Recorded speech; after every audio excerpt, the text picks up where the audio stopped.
Ang Milwaukee Bucks na idiretso sa 12-game winning streak matapos nilang talunin ang struggling Bulls. Kaso na-injured nga lang si Giannis nung sinubukan niyang palpalin si Coby White. Hindi maganda yung bagsak ni Giannis at parang natamaan pa ni White itong kamay ni Giannis sa sahig.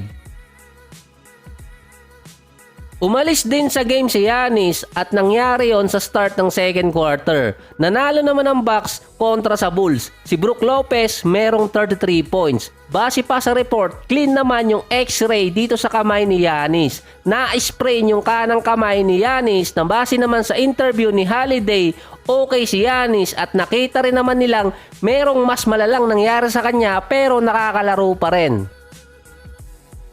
Base naman sa report, ipapa-check up pa rin sa mga susunod na araw yung injury nga nitong si Giannis na nasa break pa sila dahil nga sa All-Star. Wala ding idea si Coach Mike Budenholzer kung maglalaro si Giannis sa All-Star game.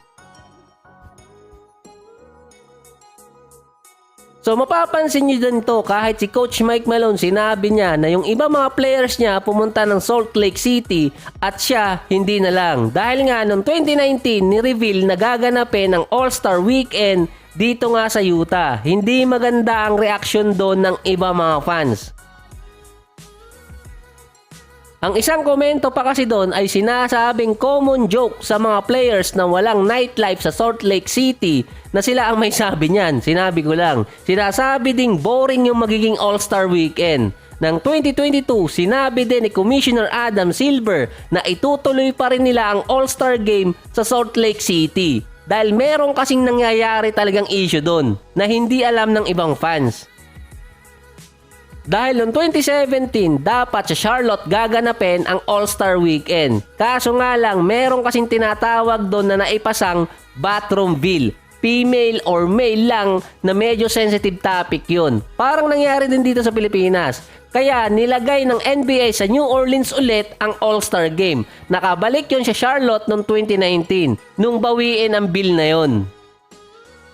Halos ganun din ang sinari sa Utah. Nagkaroon din ng halos parehong batas kaya nagkaroon ng discussion kung itutuloy pa rin ba doon. Kaya sinabi ni Adam Silver, ituloy na. Sinabi rin nga ni Luka sa isang interview after ng All-Star Game, magkakaroon siya ng quick vacation papuntang Mexico. Si Embiid, sinabing hindi siya sigurado maglalaro sa All-Star. Si Giannis, hindi naman sinasabing hindi siya maglalaro, pero nagkaroon nga siya ng injury. At malamang, late naman masasabi kung ano talaga ang status niya. Dahil nga merong ibang story dun sa Utah.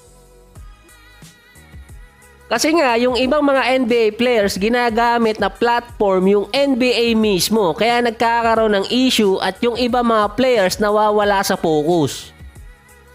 So kahapon naman yung discussion sa East, yung mga teams na malaki ang chance na pumasok sa playoffs. Dito naman tayo sa West.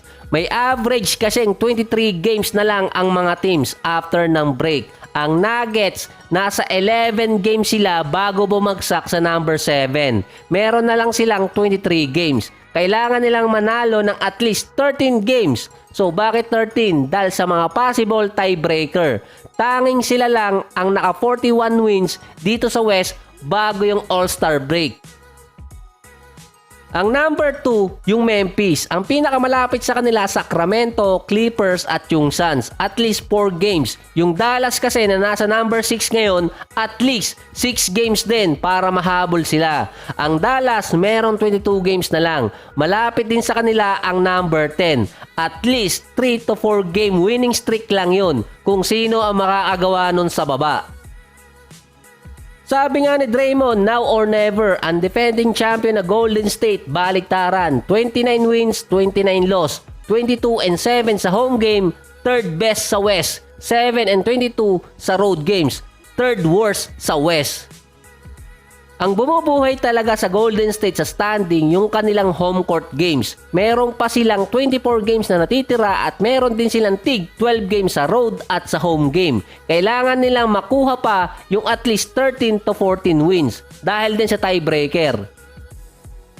Dahil pwede pang lumusot sa kanila ang OKC, Jazz at Portland. Yung Lakers, base nga sa report, ay 15 out of 23 ang kailangan. Pero at least 5 games behind sila sa top 10 dahil hindi sila pare-pareho na natitirang games. Pero yun ang pinaka-safe, at least 15 or mas mataas pang panalo ang kailangan nila.